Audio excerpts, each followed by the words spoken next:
The Nanodose Podcast. The Nanodose Podcast.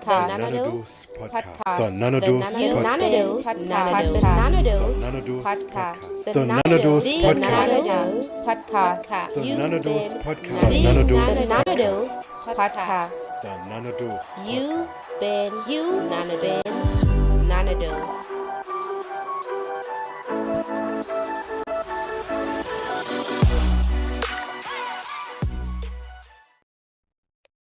Welcome to the Nanodose Podcast.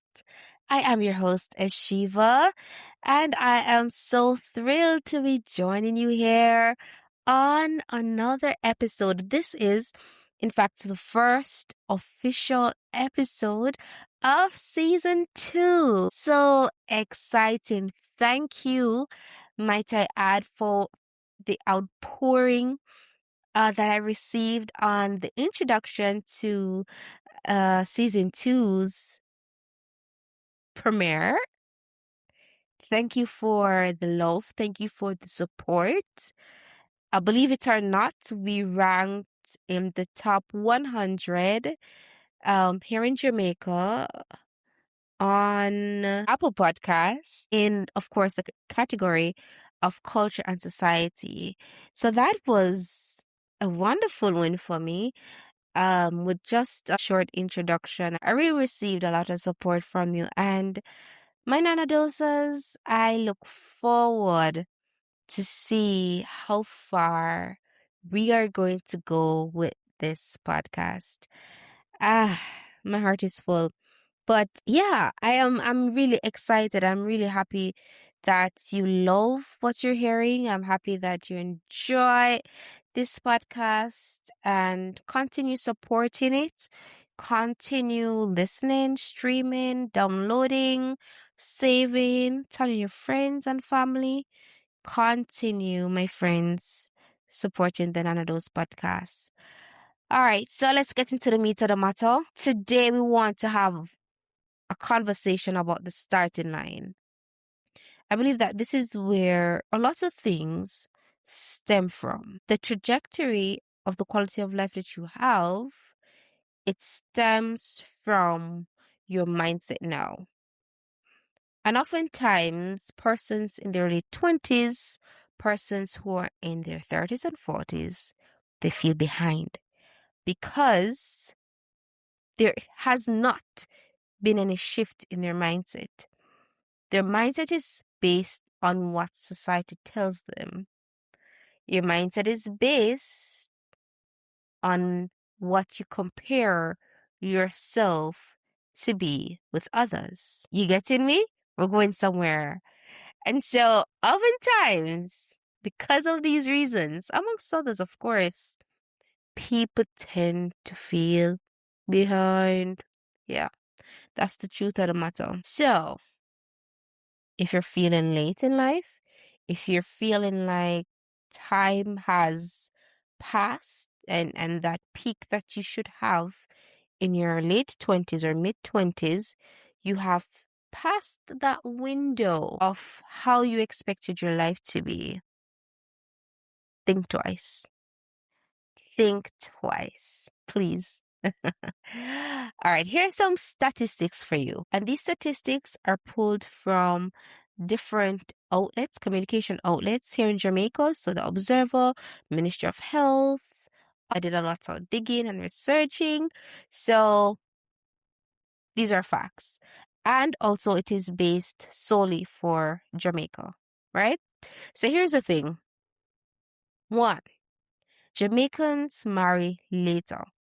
In fact, the average age where Jamaicans get married is age 33. Here it is. About 35 to 36% of marriages occur at the age 30 to 39. And the average age for the first marriage in Jamaica is about age 33 years for both men and women. So what that means? It means that many Jamaicans, they are not married until their 30s, which means if someone is single at 30, they're not actually behind statistically. All right. So that's one. I have something else for you. The large proportion of the population here in Jamaica is in their 30s. No, from the population data, people aged 30 to 34 years represent about 6.8% of Jamaica's population. Age 35 to 39 represent about 6.8 as well.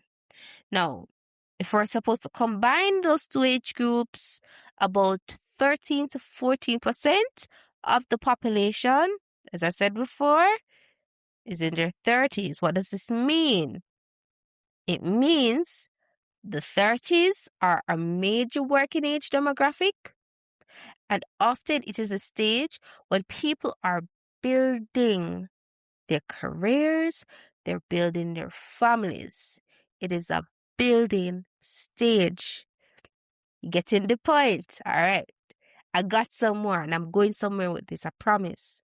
Here's another one.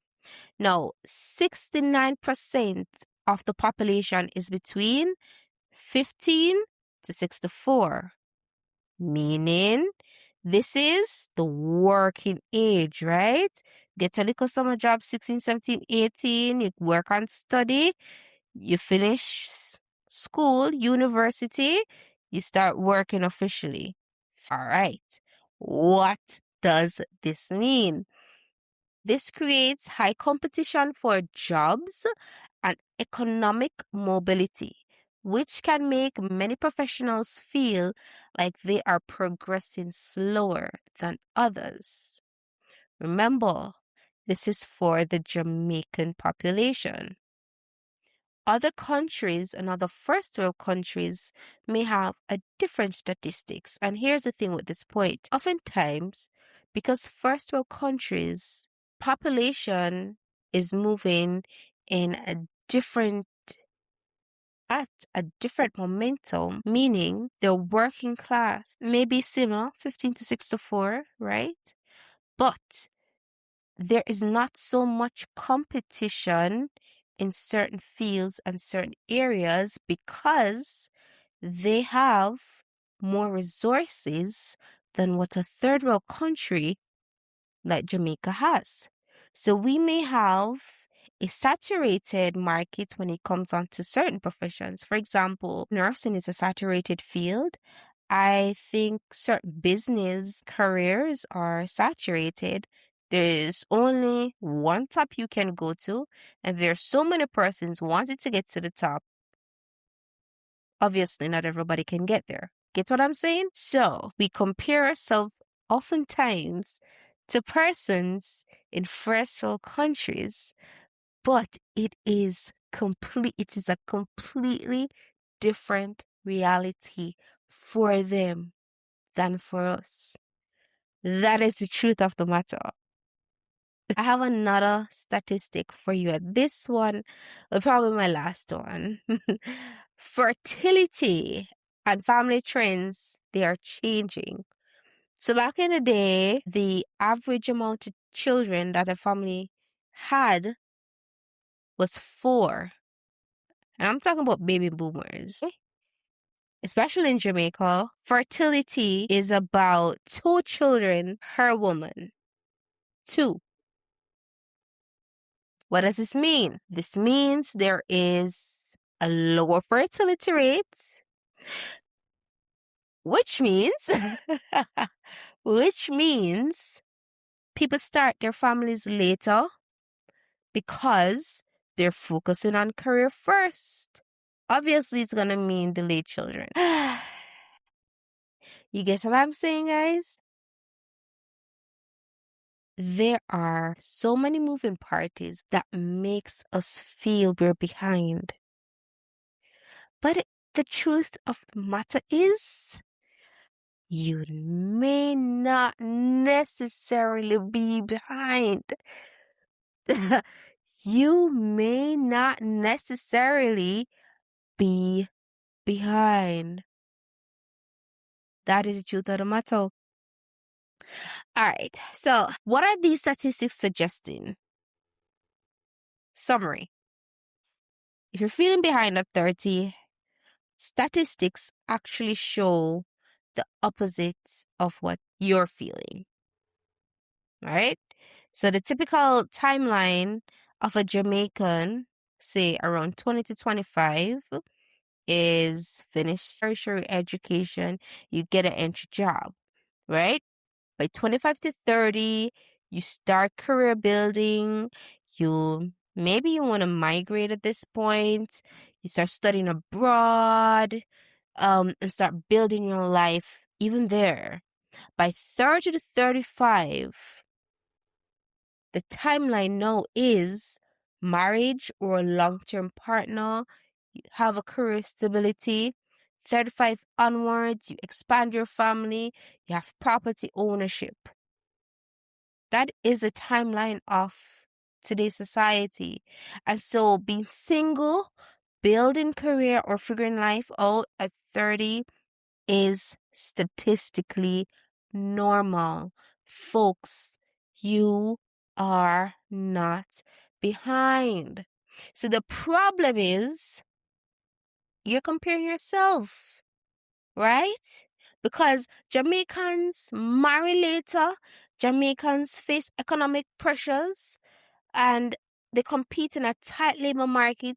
Many people experience major life milestones in their 30s rather than their 20s. So the problem is social comparison, and that brings me now into the social comparison theory, which is when people naturally compare themselves to others. Yeah.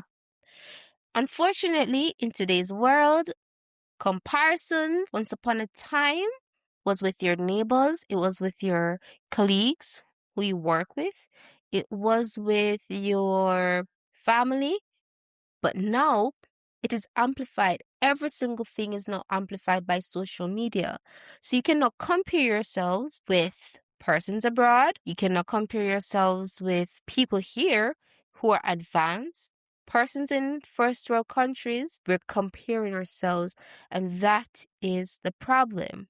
You see, the thing is, social media shows engagement photos and wedding photos, right? And we love to see them, might I add, but it does not show the struggles that couple had to work through to get there. Social media shows new cars, but it doesn't show the loans the individual or the work ethic the individual had to put in to get that car.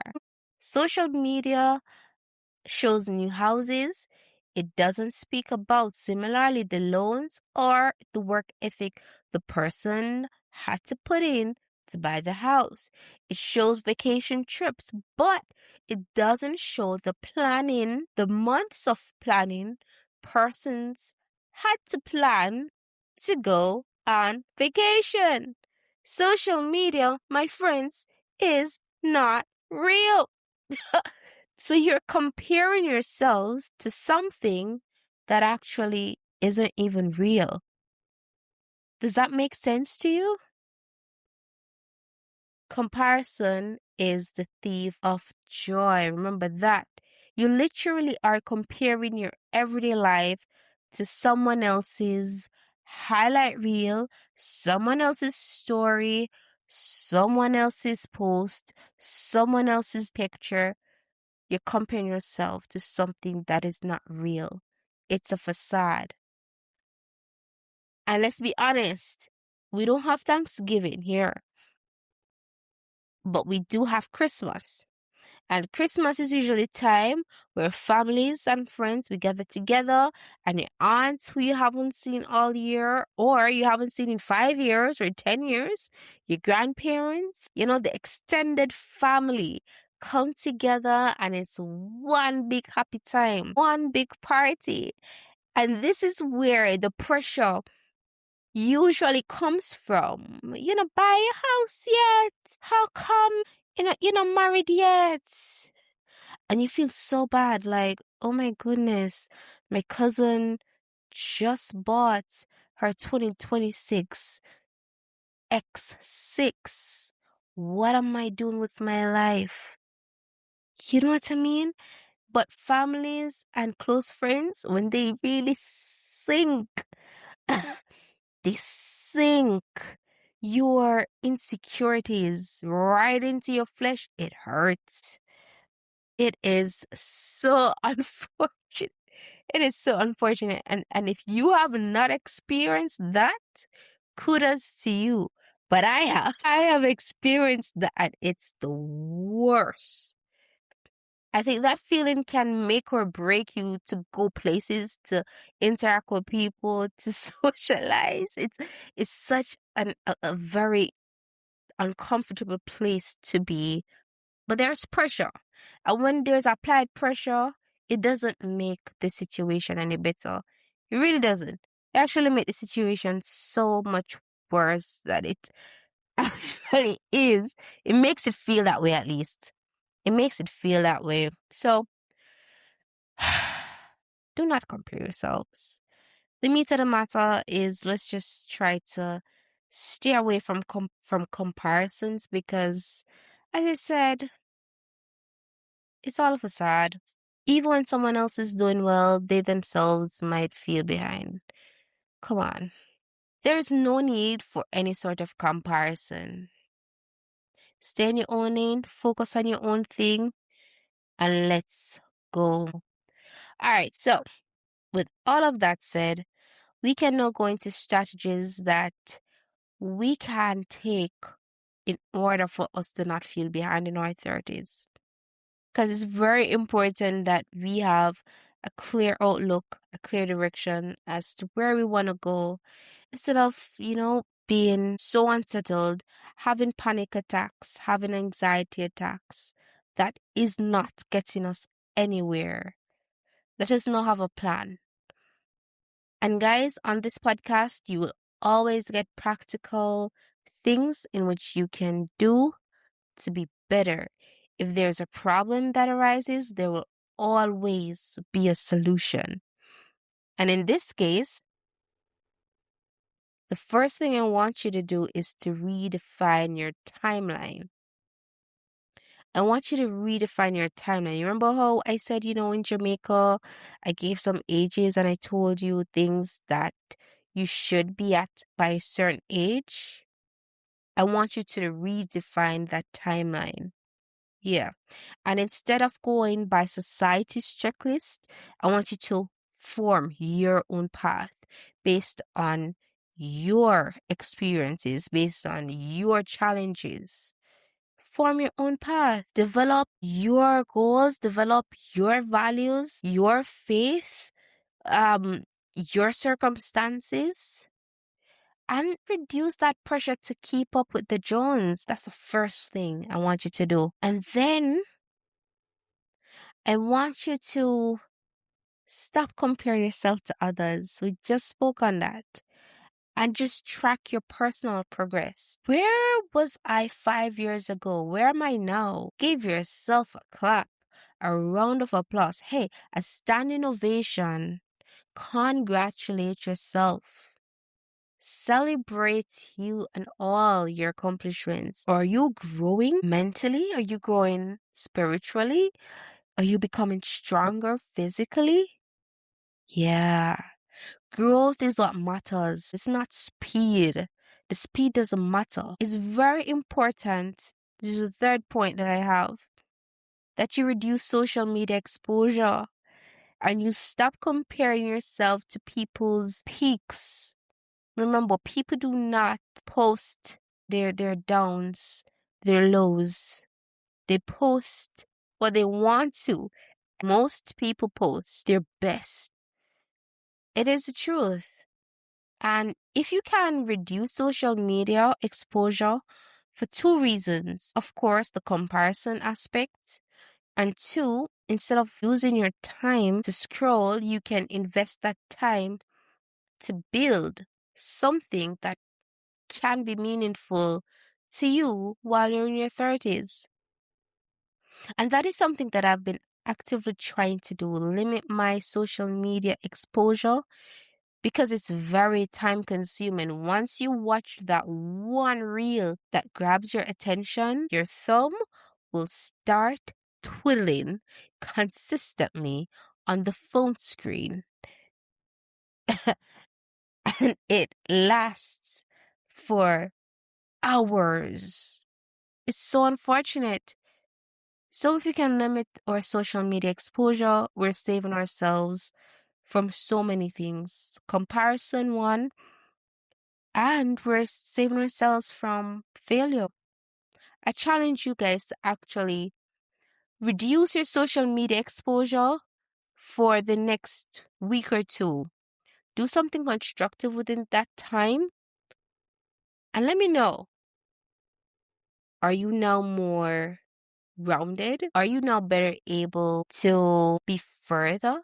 Even if it's just one step, let me know. Another thing I want you to do is I want you to invest in yourselves. Yeah. Let's build ourselves with some skills. Let's build ourselves with some financial literacy. Let's build ourselves with some emotional maturity. Let's build ourselves with some spiritual discipline. Let's build ourselves completely wholesome. And with these small investments, week after week, month after month, day after day, it all compounds. I'm sure you've heard of the term compound interest. Similarly, a lot of things that involves our personal development, it compounds over time. And that is how in your 30s you build. That is how we're able to develop our legacy. Speaking of legacy, oftentimes people think of legacy as just being, oh, I have a 401k, that's what they say in the US, or here in Jamaica, I have businesses I can pass on to my children, got millions at the bank, I got investment properties, I have this and this and this to pass down to my children. And while that is important, yes, might I add that it's not just about that. No, it is also about the values and morals you give to your kids. It's also your child's spirituality that you would have also passed on to them. They would have learned from you. You'd have instilled it in them. It's not always financial. And I believe that values and morals and of course Christ, those are the biggest things that you can pass down to your kids over financial things, over perishable things. So yeah, that's just my food for thought. But moving back into just investing in yourselves, it is very important that you touch on everything little by little. And over time, by you finish your 20s, you finish your 30s, everything will be compounded in such large quantities.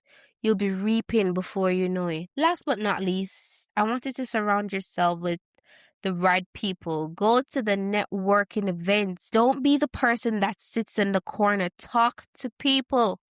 People know people know people. You know what I mean? You need a door to be open. I promise you, you can speak to the right person and you walk through. You need to network. You need to network. Do not underestimate the power of networking. And we know that right here in Jamaica, links run the place. We know that.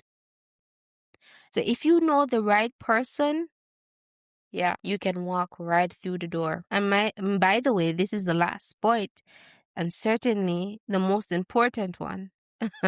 If you strengthen your faith, I'm not going to say things are going to happen overnight and it's going to be like from darkness to light or from sadness to happiness. It's not going to be day and night. No. But I strongly believe that when you have a spiritual perspective to things, knowing that things are not all going to happen in the same season, the Bible itself tells us that there are different seasons. When you have that perspective, you'll be better off because you will know that things are going to happen in God's timing and not yours. You're putting in the work, but at the end of the day, truly it is God's timing. And if you can invest in your faith and strengthen your relationship with God, that is one of the biggest things you can do to overcome feeling behind in your 30s without panicking. Just trust Him. And in His time, He'll make it happen. All right, I am wrapping up this episode, but I want to leave you with this. Questions. Right now, wherever you are, ask yourself, are you chasing purpose or are you just trying to keep up with people? What are you doing right now? Are you building your life or are you performing quote unquote success for other people? Are you living up to society's expectations or are you relying on God for His timing? Remember, sometimes the pressure we feel is not from God, it is from people.